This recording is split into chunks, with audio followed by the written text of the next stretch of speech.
Lahat tayo may hinahanap. Pero ang actress na si Sofia Andres, hinahanap niya si Bossing Malupiton. Isang araw gamit ang isang social platform, si Sofia Andres ay nagpost ng litrato ni Malupiton. Humingi siya ng tulong sa mga tao para mahanap siya. Bakit?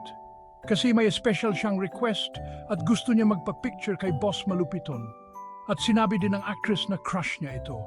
Baka si Bossing Malupiton yan. Mas mabilis pa sa 4:00 naging viral ang post niya. Tuwang-tuwa ang mga tao, pati si Bossing Malupiton nakisali na rin. Nag-reply siya at pabiro niyang tinanong si Sofia, "Bakit mo ako hinahanap?" Dahil sa nakakatawang reply ni Sofia, mas lalong natawa ang mga fans. Talagang naaliw sila. At ang pinakahintay ng lahat, isang virtual meetup. Sa wakas, nagkausap na rin sina Sofia at Malupiton sa isang video call. Ibinahagi ni Sofia ang mga screenshots. Nagpasalamat siya kay Malupiton at napatawa ang lahat.